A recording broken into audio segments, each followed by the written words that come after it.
All right, let's get set up here. Okay. Um, you guys can hear me. Um, what is going on in the chat though? Okay, sorry. All right, today got Raw and NXT reviews. I want to apologize first. I'm very sorry. I didn't start at 8. I kind of lost track of time. Didn't realize it was 8 already. That's when I usually hop on here and I give you the fans, the viewers, the results of both Raw and NXT. Surprisingly, I did stay up and watch NXT and, of course, some of Raw. So, like always, before as we're going to start, we need to talk about Raw. So, why don't we get right into it? And we start with an opening of Miz TV. Yep, Miz TV opened up with Money in the Bank Mayhem, with featuring guest of course, the host, The Miz, featuring his buddy who is in the Money in the Bank ladder match, Johnny Drip. It was a little dripstick. Also featuring Ricochet, Drew McIntyre, and Riddle. And surprisingly, there was a ladder in the middle of the ring that, believe it or not, Riddle climbed up. Almas and AJ obviously showed up too, which was a surprise, and they kind of knocked over the ladder, having Riddle being on top of it. Almas knocked the ladder off, and, well, Riddle came crashing down, and he kind of hurt his foot again. So, WWE could be hinting at, I guess, taking Riddle maybe out of the Money in the Bank ladder match. I'm not completely sure. Again, that is what I think. I think he might be. WWE might just be hinting at taking him out. If that is true, then the replacement would likely be Damian Priest, and then my prediction would change to Damian Priest. Instead of, I guess, Morrison. But I did like this. I kind of enjoyed the segment with Amos, being as tall as the fucking ladder. Like, he's literally 7 foot. He's a giant, you know?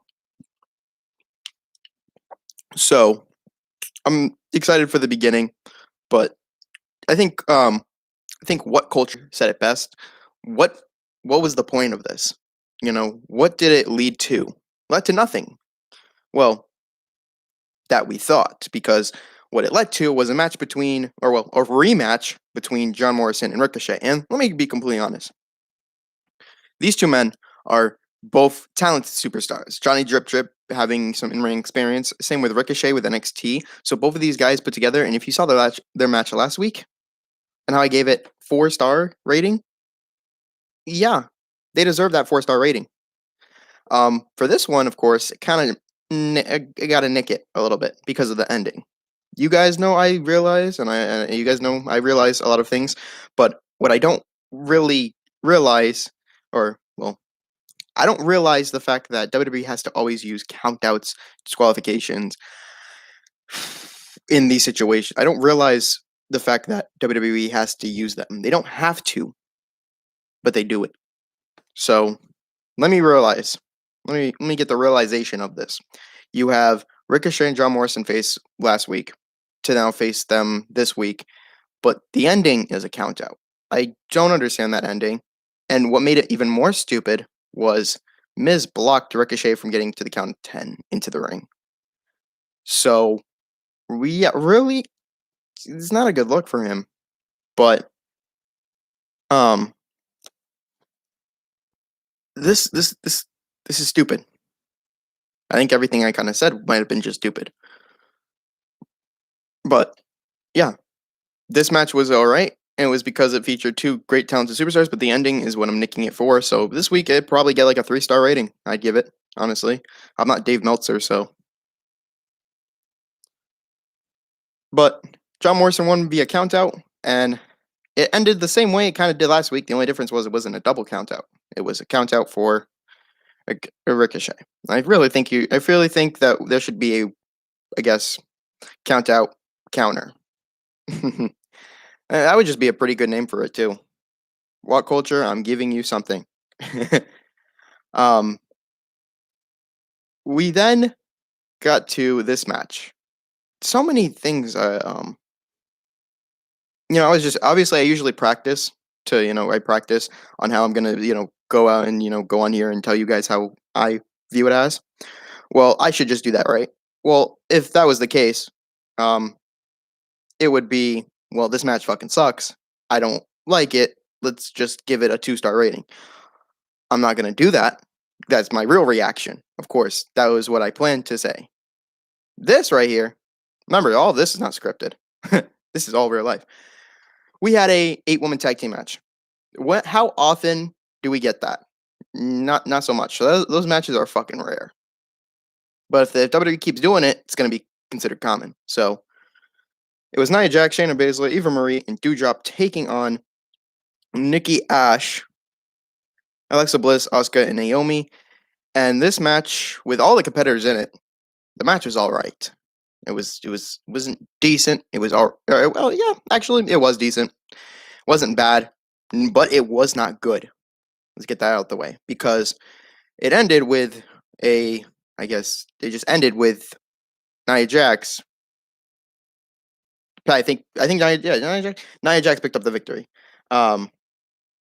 But Eva Marie gloated that she won the match, like always. So, and that will bring me to my next little segment after Raw. Um, you know, but like there's just a segment after Raw that was pointless in the back. I think it was in the back. After Eva Marie did that, I think there was a segment. I'm not completely sure if there was. You could let me know. But this made no fucking sense. And one thing that makes no sense to me is why Vince likes this storyline. Why Vince likes Eva Marie and fucking Doudrop. Like, what is this? Vince McMahon likes the same woman that literally had a wardrobe malfunction on SmackDown in a match with the man, Becky Lynch. What are you trying to go for, Vince? Like, what do you like? I thought you liked big meaty man. Like, look at me. Hell, am I beefy? Am I beefy, Vince? Do you like me? I sound like Alex Jones now. Anyway, but like, do you like me, Vince? You want me to be in your company? I will. So I will wrestle anybody in your company. Promise. 1,896 pounds. God damn. I'd probably wrestle anyone. And then I'd probably start an NXT if you wanted me to. But damn, I thought that's what Vince was into. I guess now he's into crap like this. Your winner, Eva Marie, even though she literally got scared of Alexa Bliss going, ah! That's something I think she got inspired by Paige. Next up for me was a curveball, because I've talked about this before. I think on a Talking Logic podcast or somewhere. You guys can go and find it.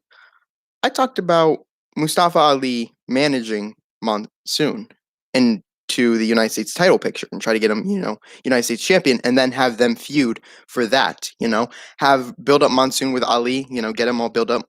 People will hate Ali. Do the whole back then manager shit. You know what I mean? I'm talking like Bobby Heenan, Andre the Giant type shit. You know what I mean?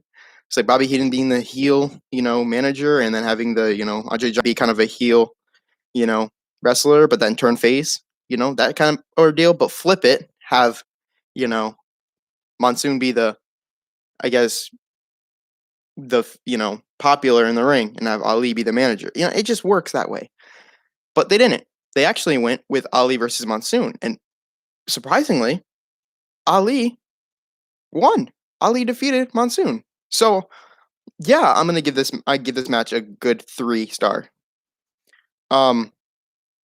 This was a great this was great. This was a great little program to have. Of course, but WWE is now saying that this is that it says here. I'll even read it, and I'm using this under fair use. So, WWE, you understand what I'm going to do here. I'm going to say what you posted. WWE posted themselves. So WWE, I'm using what you have said in your own words. Mustafa Ali's lessons for his new protege,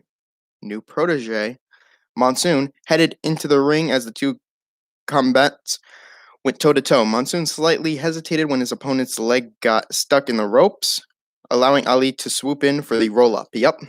The most devastating move of all in sports entertainment, the surprise roll up, was a victory after he got his. I think I'm going to keep a close eye on this storyline and see how it goes and what direction I think it should go. If I'm going to be completely honest, I think that this was a good idea. I mean, of course, my logic is very different than probably others, and I'm about what makes sense and what does sense. If you want to have Ali defeat Monsoon, I think this is a great lead towards, what, maybe Monsoon should consider listening to his, mentor, listening to Ali a little bit, I'm talking about, kind of not a retribution type shit, but, have Ali be the mentor, let him be, let him guide you. You know what I mean? Take advice, take some lessons, you know? You know what I mean? And then build up so then you could defeat Sheamus, become United States champion, and then Ali can turn on you, Monsoon. So, Monsoon, if I were you, I would take some lessons. I would have Ali, manage you. I would literally want Ali to manage because look at the suits he wears. He looks like he kind of trying to pull an MVP on us. So, I think we need to have this go into the route of Monsoon. I guess agrees to become, the protege for Ali. So Ali is the mentor. The protege is Monsoon. This is a great match for Ali. I think the direction in this should go somewhere where Monsoon is the, he gets a United States Championship title match. But next week we're gonna get Sheamus versus Humberto Carrillo for the United States Championship, which is decent. I like it. Now, of course, you could take the title off of Sheamus, which makes perfect sense. And I'll explain that after I get to this match, because this next match, my God, they did it way too early. But I'm going to give it a 3.5 star. And I'll explain. Because this next match was none other than the feud that we wanted. A feud that was supposed to be in the summertime. Drew McIntyre versus Jinder Mahal. After the Eva Marie match, remember I talked about a segment? I think it was the segment with I think it was Jinder and his buds on a fucking motorcycle. And he talked about a text message. Drew didn't even text back and said, "No, I don't want to partner with you again." So that's the feud we're gonna start with? We're gonna start over a fucking text message? Nonsense. Then Drew went on a rant about his, Scottish heritage and how, this is, but he just knows how to cut the promo so well about his heritage. Like if he can just, cut the promo very well and, but how many times have we heard him cut a promo about Scottish heritage? Like, let's get to the match anyway. Drew McIntyre took on Jinder Mahal and it was good. It was decent. That's why it gets the 3 stars. But the reason it doesn't get a 4-star and only a 3.5, though it was so decent, the other 0.5 does not, he's not getting that 4-star because of the ending of the match. It ended in disqualification. But I will say that if I'm going to be completely honest, disqualification kind of fits if you think of it, if you think about it for a sec. Let's think about this for a sec. Drew McIntyre has been WWE champion before, same as Jinder Mahal. We can't take both of those. We can't take both of those accolades from those men's career. We need to make sure that this feud doesn't sour. We need to make sure that we, get a proper victor in this match. Obviously, Drew McIntyre won by disqualification, but this was set up perfectly.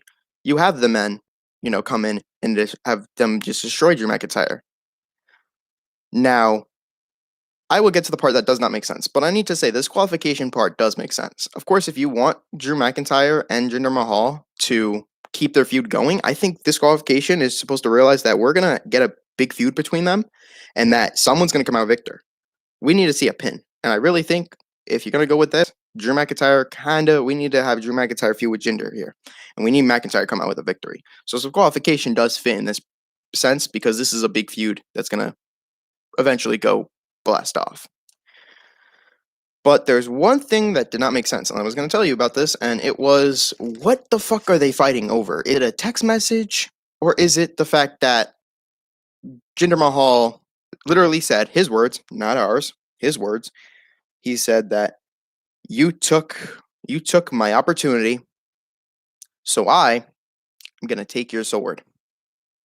Yep, exactly. You took my opportunity. I'm gonna take your sword. Um, I need to question one little small, tiny detail. Probably, maybe a big detail. Jinder Mahal. You said he took your opportunity. What opportunity was that per se?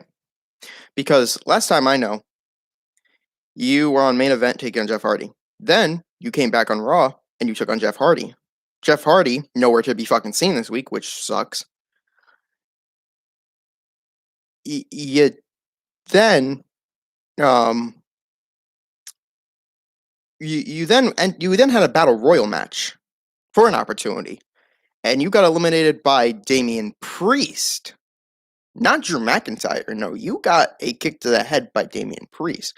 So if you're saying Drew took your opportunity, that's that's not true. It's Damian Priest. I think you might have some. I think you might have had some memory loss after getting kicked in the head by Damian Priest. Maybe you probably got kicked by Damian Priest.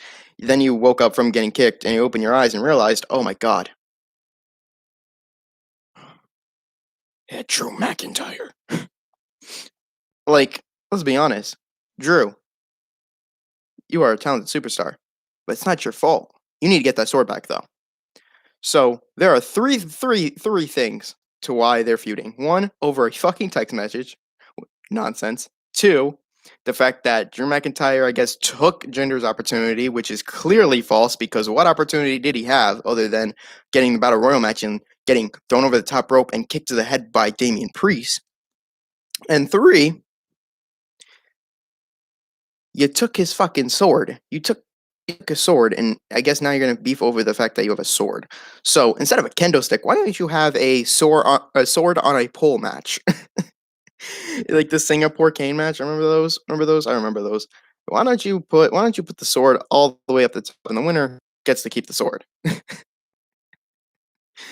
My fucking word. This feud is going to probably end in a fucking bizarre way. I don't know how it's gonna end, but Drew McIntyre should end it. But I guess Drew McIntyre is not gonna win the Money in the Bank ladder match because they're gonna put him in the mid card division where Sheamus and Jinder is, which is kinda okay. But still, it's just how the cookie crumbles, I guess. Next, WWE just went down into a pit. I swear to you guys, Raw literally picked names out of a bag and just, the best way to sum it up is that they just take wet fucking paper towels and chuck them at the wall and see what sticks. Soggy paper towels from the bathroom, just throw it on the wall and see what sticks. Ooh, Lucha House Party? Okay. Mason T-Bar. Let's get it on. Mason T-Bar did not pull out a victory. They did not. Lucha House Party rolled them up. Actually, they hit him with a Hurricanrana and pulled off the stunning victory. So you could say Lucha House Party literally defeated Mason T-Bar because of a fucking Hurricanrana. Well, I will say though, this match, 2 stars. We've already seen it before. It sucks. But let's be completely honest. Actually, no. Let's not be completely honest. I just want to say one thing. Thank God that What Culture came out and pointed this detail. I did not notice it. If you did not see, Lindsay Dorado's mask was, or I guess outfit, maybe outfit. I heard more mask. Was based off of Kane, which was a pretty good tease. I love that. After this, we got ourselves into another match. It was AJ Styles versus Riddle, something that I have been wanting to see for a while. So this is very good too. This match was so great, especially with the nostalgia of the Karate Kid. Oh, Mr. Miyagi would be very proud, I swear to you. I even made a tweet commenting, the Karate Kid. I said Mr. Miyagi would be proud, and I count the bro, and I think I got Ralph Macchio in there. Anyway, Riddle defeated AJ Styles after a distraction from the Viking Raiders, who, by the way, will be in singles matches next week where Ivar will take on AJ, and Eric will be taking on the debut of the Giant Omos. I don't know. I just don't know. But Riddle defeated AJ with a surprise roll up, the most devastating move in all of sports entertainment. I love that they even added in the Karate Kid inspired. It's just so great. I love Riddle, but this is where it starts. This is the moment that starts. Actually, it's not the moment where it starts. It's the moment where the real feud starts back where Almas pulled out Riddle. So Randy is getting a vacation, I guess, and there was one thing. They were in the back with Damian Priest and the Bro, and he kind of talked about the three most the three most dangerous letters in WWE are K Bro, and then Damian Priest counted those figures. But what culture count also kind of pointed out the fact that he looks up to this guy when he talks about Randy as if he's dead. That could be the case. It could be going in a dark angle, but I don't think so. I don't think him looking. I don't think he's looking up to reference that Randy's dead, because why would Randy be dead? My sister would be very sad. I think he's looking up, and now depending on how he's looking up, if he's looking up like this, well then yeah, probably an indication of the person's dead. But if he's looking up like this to the side, his head's to the side, and he's looking up, I think that it's more of the fact that how people back in old days, how people used to look out to the moon, and when you look at the moon, there's also someone else who's looking at the moon. So looking up, there's always someone there, someone's watching, so you can see them and they can see you through the moon. I think it's more, but don't be like Cameron Grimes, because if you want to be with Cameron Grimes, he'll send you to the moon. Yeah, I think he's just looking up. Randy knows, or it's just like, yeah, he knows there.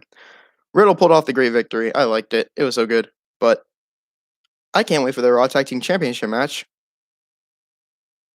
the week after the Raw after Money in the Bank. So they're not gonna do it at Money in the Bank, meaning that there's one more match that could be added. I don't think they will add one more match. They could add one more match. They could do an Intercontinental Championship match, but who would be the opponent?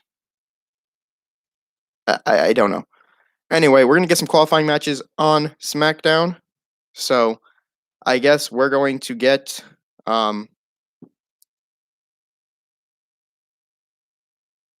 one whole big fanatic ending. But this match between AJ and Riddle was so great, and I've been wanting it to happen. So thank you, WWE, for doing that. Honestly. But now we need to give you guys a fucking, I guess, like, I don't want to, but I'm going to give you a fucking 1.5 for this thing. How fucking ridiculous is this? Okay, let me just explain to you what happened. We got to a tag team match. It was Jackson Rikers and R-Truth taking on Elias and Cedric Alexander. Well, Jackson Rikers, we need to end his push. I don't think it's working. I think maybe some of the fans are coming behind him a little bit. I mean, maybe a couple. But this face run, I don't think. I think he works better as a heel. And if you could put him in a heel, little fraction there, I think it will work. But it's not working for me. I don't think Jackson Rikers is not working in a face. No. But here's why he gets a 1.5. One, the 24/7 championship. It's not anybody's fault. It's the fact, obviously, I wouldn't say Mick Foley, but it's the fact that this literally cost the start of the match. Kira Tozawa came running down with a referee, which made no sense to me. Why do you have a referee with you? There's a referee in the ring that could count it. He comes running down into the ring. R-Truth tries to roll him up. 1-2, kick out, and then he has a bunch of roster coming into the match. And Kira Tozawa and the whole whoever is just keeps running out. They ran out to the match. R-Truth left Rikers alone and went for the 24/7 championship. So there's one reason. Number two, straight up, for the third fucking time, not even in the same week, but the third fucking time within a couple of weeks, Elias walked away. Elias literally walked away. He just fucking walked away. Okay? Okay, he literally walked away from the match. Number 3, and this is why it gets a number. This is why it gets a 1.5. They literally buried Shelton Benjamin. I need to explain this to you. Shelton Benjamin, I think, I gotta watch the clip again. Shelton Benjamin was seen, I think, within the 24/7 championship, running out. So they buried him into that category, and that's why he's not seen on Raw. So you had Cedric bury Sheldon to then have him in the tag team match, to have him lose to Rikers, who is a face, who does not need to be a face. That is why it gets a 1.5, and that needs to not happen again, ever. I'm not Dave Meltzer, but Dave Meltzer, you know damn well this match was fucking bizarre as hell. It's more bizarre than Alexa hiding in a fucking locker room with the fucking, and the lights going off and the lights going on, and then her yelling, ah, and like Paige, ah. The main event, of course, was Kofi Kingston, Xavier Woods versus Bobby Lashley and MVP. A returning match for MVP a little bit. He did have, when he came back to WWE, he had his match with Rey Mysterio, which obviously he fucking botched completely with the 619. But Xavier Woods came back and he was on fire. He was hot. He was ready. And they had an interview backstage, and they actually shout out to Tyler Breeze because their victory over them was going to be a breeze. Reference to Tyler Breeze, not in WWE anymore. I'm very sorry for him, but I hope he finds more work. And congratulations, because recently on Up, Up, Down, Down, you can go check it out. I don't have it in the link description below because I didn't have a lot of time. I need to do this, now. Tyler Breeze is your new left, right champion. Okay. Whole separate title. The main title will be the Up, Up, Down, Down title, and the left, right championship will be, the gaming title. I guess like the Intercontinental title, as you would say. Anyway, Kofi Kingston beat MVP with the Trouble in Paradise, pinning him 1, 2, 3. The New Day defeats Bobby Lashley and MVP. Bobby Lashley must be very pissed off at this. So I guess the people are just gonna say, like, "Oh, Kofi, if Kofi can defeat, MVP, then I guess he can defeat Bobby Lashley." And well, Xavier is just there to back him up, But Xavier Woods is more than just a backup man. He's more just a hype man. He's there to support his friend, and I love it. I love Xavier Woods, everything that he does. So again, to Xavier Woods, shout out to you, Austin Creed, Mr. Creed, up from up, up, down, down. I wouldn't really do this too much. And I'm surprised, of course, I'm about logic, and I do, I know that the WWE is scripted, okay? But I'm a fan of it, and I would love to have the ability to interview or, have a good talk with wrestlers. So, if Xavier, if you do find this video, I'll even send it to you just in case if you want to, come on here sometime. I would love to have a chat with you and talk to you, get your vibe on, get your take on the whole Kofi, are we going to get Kofi WWE champion? Are we going to get Kofi Mania? Are we going to get Kofi being WWE champion again? I was going to say Kofi Mania, but I love that moment. It was just so great. But Xavier Woods, I would love to have you as a guest, really, for this. It'd be it's an invite to you. So I will send you this video. This is an invite to you, Xavier Woods. If you want to come on here, we can have a chat. We can talk about the things that are going on now. I'd really love to. I know I'm not, popular on YouTube, of course. One viewer, and really thank you to the one viewer who is watching. Very appreciative. So Kofi Kingston and Xavier Woods pulling off the good victory between Bobby Lashley and MVP. And of course, I think you've probably stated my, my, I guess, prediction for this. I have nothing against Kofi, nothing against Xavier. Both love them. They're both great superstars. I've seen Xavier Woods work in TNA, and I've seen, his work in other promotions, especially NXT, and his, debut with Truth. But this partnership, the New Day forming. That was a great idea, Xavier. I don't know if it was Xavier's idea, but if it is, shout outs, respects. But Bobby Lashley, he's a dominator, and he's gonna probably likely stay champion for a little bit more. So Kofi, Xavier, keep doing what you're doing, man. You guys are great athletes. I respect you all in this. But Xavier, you can come on here. We can chat. We can have a discussion about Kofi. I would love to have one about you. Even gaming, we can talk gaming. I play games a lot too.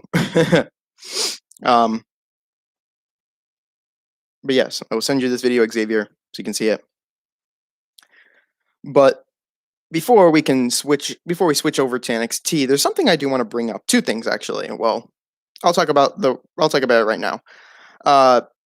Charlotte Flair and Rhea Ripley. What culture has said it? I think too.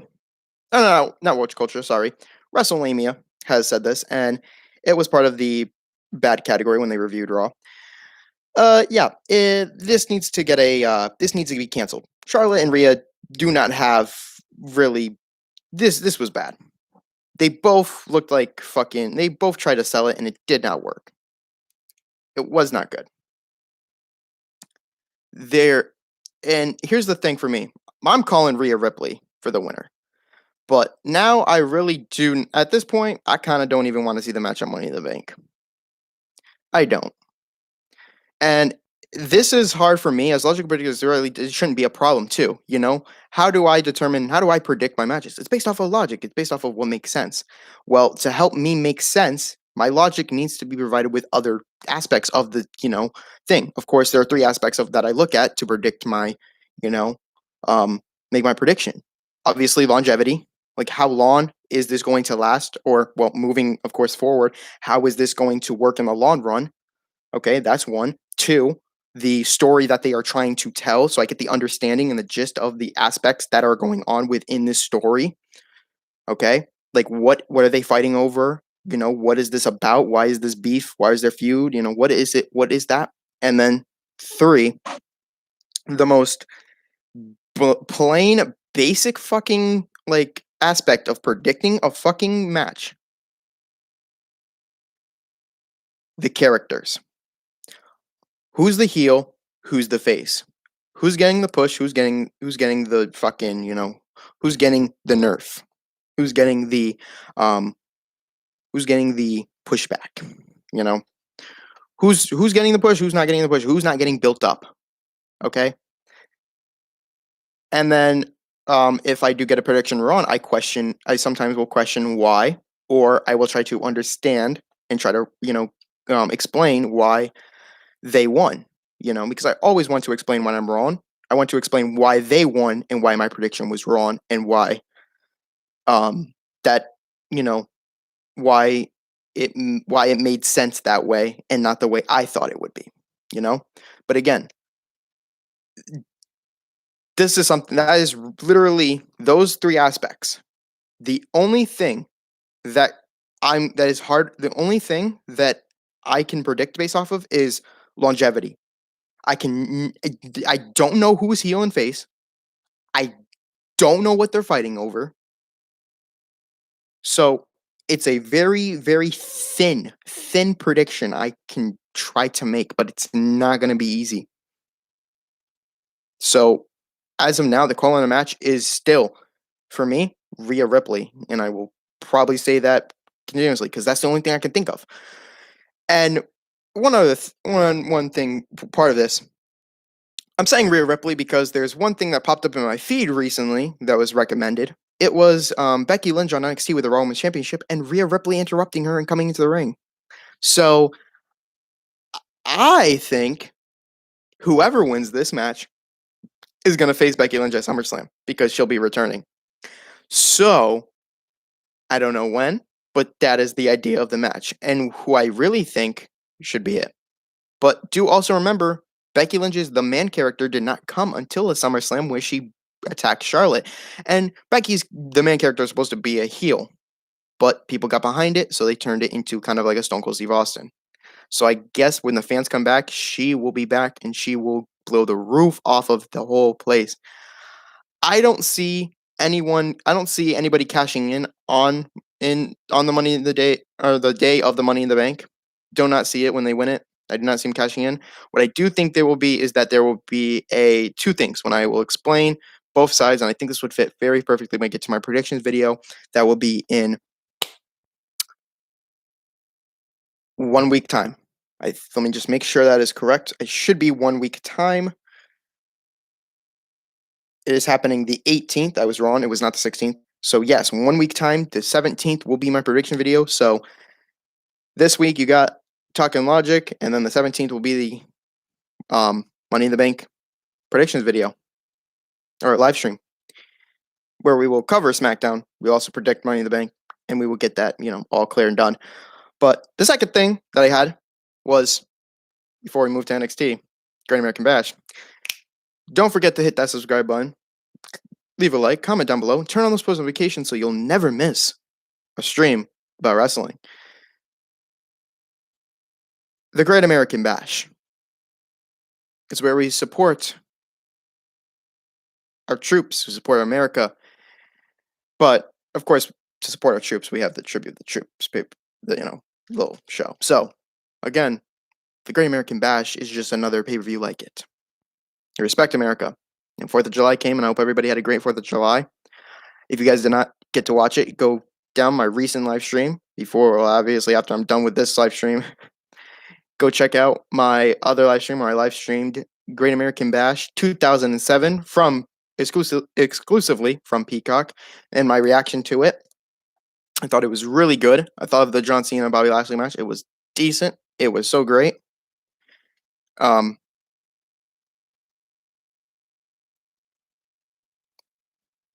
But yeah, we open up Great American Bash with a good tag team match. Yup. We open it up with MSK taking on Mr. Timothy Thatcher and Tommaso Ciampa. Yup. These guys were going back and forth, and it was just a great back and forth match. I loved it. Oh my god, I'm not even gonna give it stars here, but man, was this such a great freaking match. I loved it so much. The Blackheart, the brutalizer Timothy Thatcher. Oh my god, it was so great. And when we thought that Thatcher and Ciampa had it won, Tommaso Ciampa was trying to keep Nash out. I thought it was over. I thought they were going to become new tag team champions, but Nash Carter came in, pushed Ciampa into Thatcher.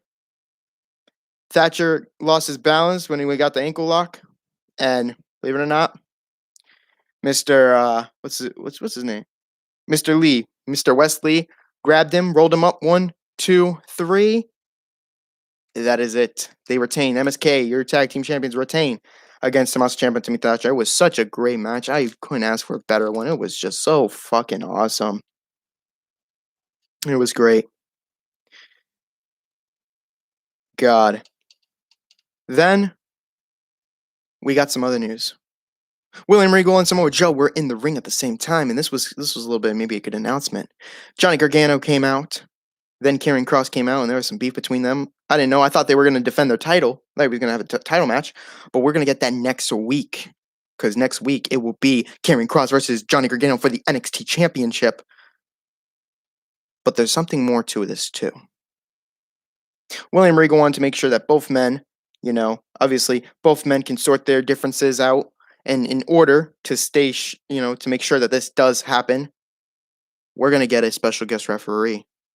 If you guys don't know, the special guest referee, per William Regal, general manager of NXT, he has announced that the enforcer of the black and gold brand, Samoa Joe, will be the special guest referee for Karrion Kross versus Johnny Gargano for the NXT Championship.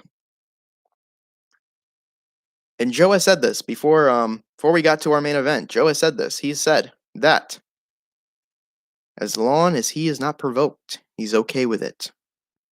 This is a great plan. Great idea. Love it. Continue it. Continue this. Samoa Joe will be a special guest referee. Karrion Kross, Johnny Gargano, NXT Championship. I wouldn't be surprised if we got to see Karrion Kross and Samoa Joe go at it. You know, remember Samoa Joe. You don't know what to expect from him. I'm gonna make sure I keep a close eye on that match, but it's gonna be great. I can tell you that right now. It's gonna be a great. It's gonna be a great match. Oh my god, it's gonna be a very great match. Then we got our $1 million championship match. I was right behind Gary. I was behind Cameron Grimes the whole time, trying to get him, to win this because I think he really deserves to win it. But unfortunately, WWE said, you know what? Nah. We need you to be something else. We need you to be a butler. We need you to be there. We need you to be LA Knight's bitch. We need you to be his bitch. So LA Knight defeated Cameron Grimes for the $1 million championship, and well, now Cameron Grimes has to be his butler. I don't know how long this is gonna last. When we get to the next takeover or next pay per view for NXT, we better see something change. We better see something. We better see a match between them and Carrying. And it's probably not gonna happen yet, but I think they're gonna. I'll let them tell the story. Cameron Grimes is so well, and I think that he will be doing his best in ring work. With LA Knight in the future, but as of now, he will be a butler. Cameron Grimes will be more of a butler to LA Knight, and this will be a pretty bad way. This is actually, I think they want to do it the same way that Million Dollar Man had it. I think they wanted to do like something like Vigil, Vigil and Million Dollar Man, something like that. I think that's a pretty good idea. Cameron Grimes the Vigil, and the kind of the servant, the butler, and then towards the end, he wins. So the $1 million championship, that's nice. I like it. So I think that was a great way to go. Something I did not expect was this next match. It was the Women's Tag Team Championship match, and my God, it was so great. And the genius of the sky, I love her theme song every time she comes out. Io Shirai teamed up with Zoe Stark. Zoe Stark. I don't know why I keep botching her name. Zoe Stark and Io Shirai took on Candice LeRae and Indy Hartwell. And it was a decent match. Towards the end, though, we had some very, very bizarre light cut out. I was wondering why it cut out, but then I realized. Fully charged. After being attacked way, way back then. A certain someone was knocked out injured, ending her career, possibly forever. That's what we thought. That's what Candice LeRae probably thought. That's probably what Indy Hartwell. But they must have forgot that everyone can come back in a certain way. And this was a good way. We all saw that percentage going up and up and up, and we didn't know what it meant. But when the lights came on and we saw green lights fully charged, it was the return. The fully charged return of Tegan Knox. And through this, it was a distraction. And with that distraction, Io Shirai and Zoe Stark were able to pull off the victory, and they became the new NXT Women's Tag Team Champions. This was beautiful. This was very good, and a lot of people wanted they wanted the way to win. They wanted the way to win, but we need to freaked out by the return. It was very good, and I loved it. It was a big surprise, but God, it was just an amazing, amazing way to return for Tegan Knox, and it was an amazing way all the way around. It was so great. Now, there was something that happened during the break, but during the break, Index came back. Yep, Dexter Lumis carried Indy Hartwell to the back. And I do like Index. I really do. It's a great little love interest story. It's so great. I like it. So great. But let's move on to our Cypher hit row dropping bars for the NXT champion. Yeah, I was just waiting for, Bronson Reed to come out and just, break up the party, maybe dance a little bit too, you know. But this was okay. I kind of, we need to get this attitude. I like it. We were just getting some fire bars from them. Um, I'll go listen to it, see if there's any bars they dropped. I heard some bars here. Um, but Heroes got their mind made up, I guess. Hero. So I'm okay with it. I do like Swerve. He's a good in-ring performer, and he's a great right now, he's a great North American champion holder. I still think Bronson Reed needs to come back and get that championship back. So, and it was a short title run, which sucks.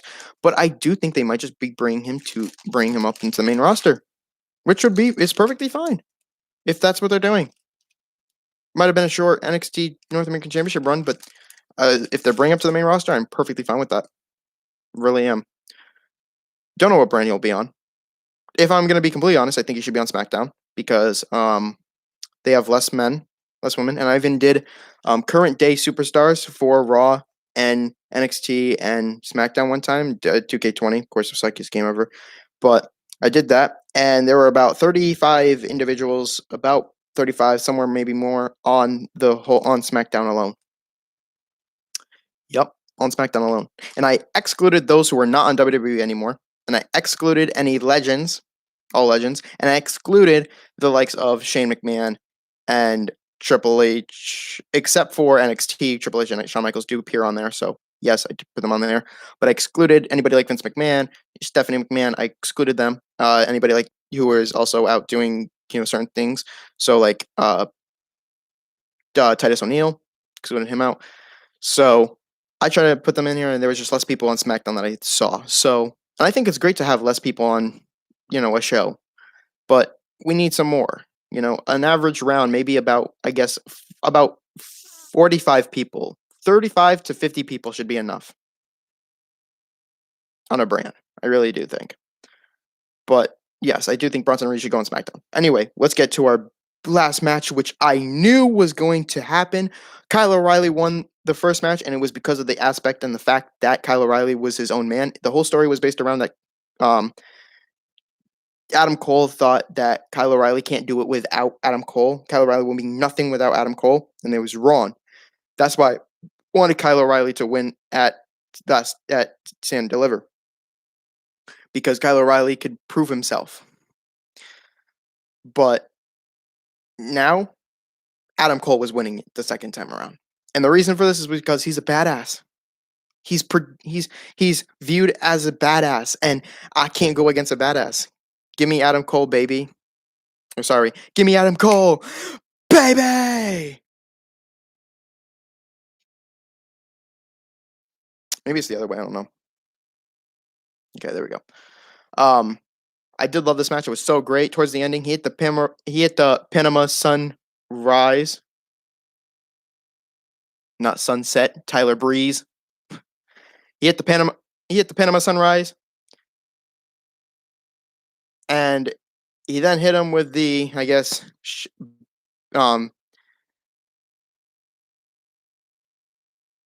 hit him with the Shining Wizard from the back of the head. 1, 2, 3. Adam Cole defeats Kyle O'Reilly, standing tall. But we can't diss out the fact that we're gonna get a lot of things next week for NXT. We're gonna get a NXT Championship match. We're probably gonna get something for the, I guess, probably something for the tag team division. We're gonna get a lot. We really are. I can't wait. I cannot wait. Can't wait next week. We're also gonna get the breakout NXT Breakout Stars, which is great. This is the breakout. I think was the idea from what was that show? Tough Rough Tough. I don't know. Tough Rough was their little show. Oh my God, my nose. Gee. Yeah, this was great, and I loved NXT. It'll always be great to me. But I need to now explain to you guys. I need to also give out the personal good news for me. Uh, I've been trying to go out.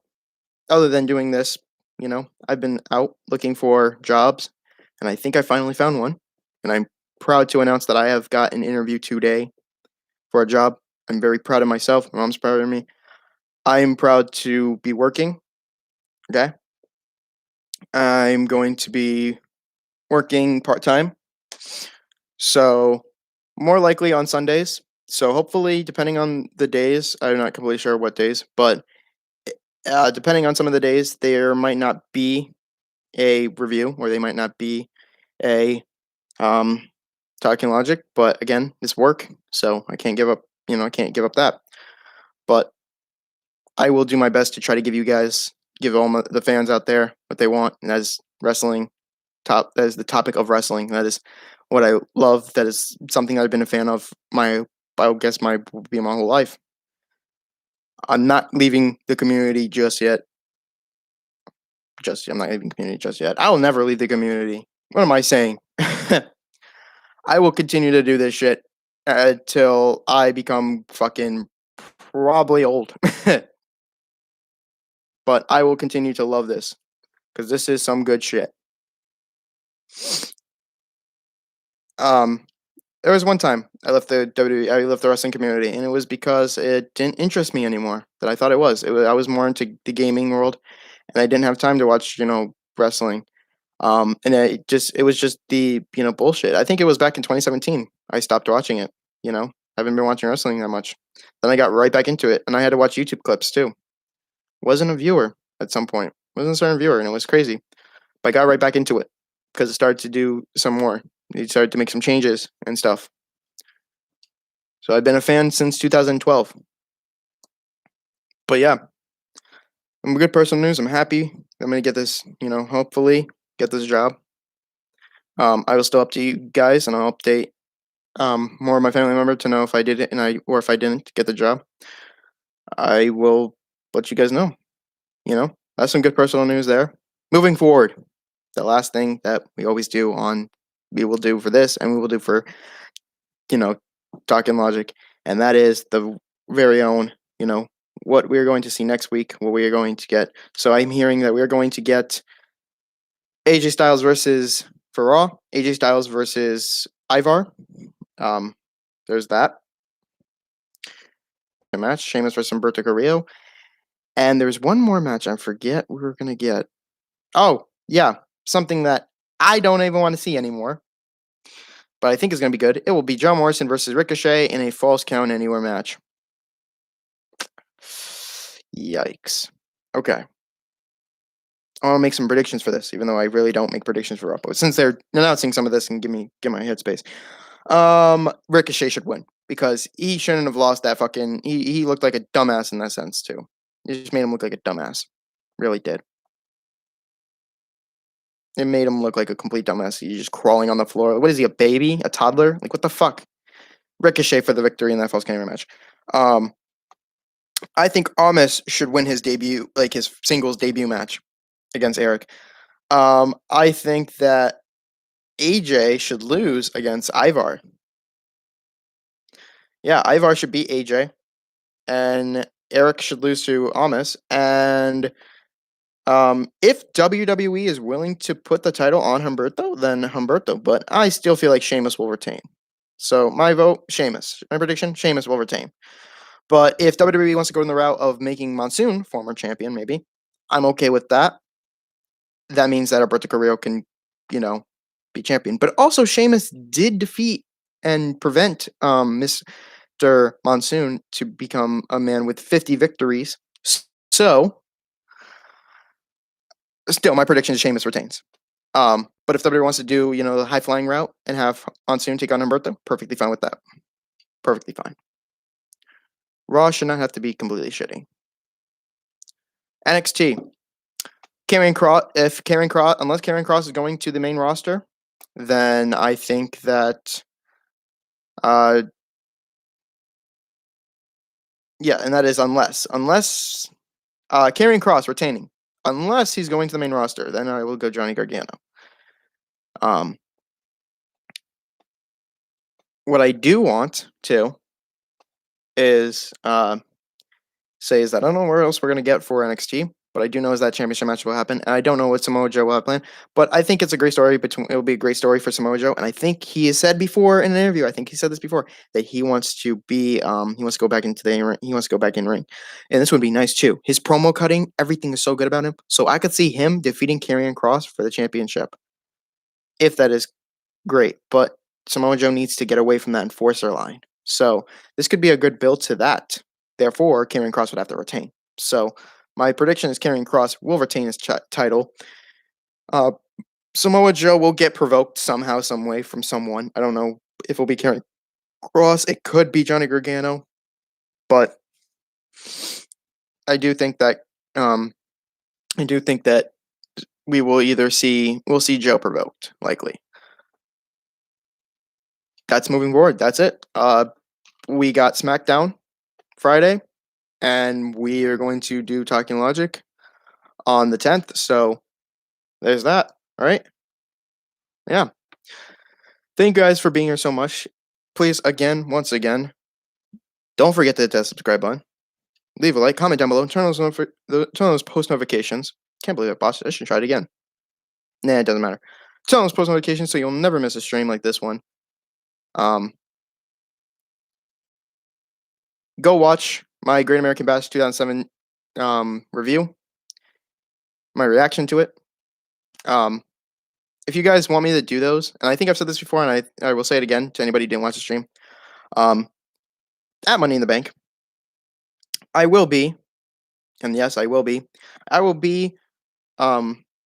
watching on Peacock, exclusively on Peacock. I'll be watching Money in the Bank 2021, and I will be watching both the women and the men Money in the Bank ladder match. So you will see a video up with the thumbnail being Money in the Bank. Okay, this will be Money in the Bank, women or men's Money in the Bank ladder match, and this will be part 1 because this is obviously 2 parts to it. It's 1 part for the women, and then the second part is the men's. So, and then you will see the winner. So I will even tell you if there's bumps, craziness. But until that comes along, those will be the matches.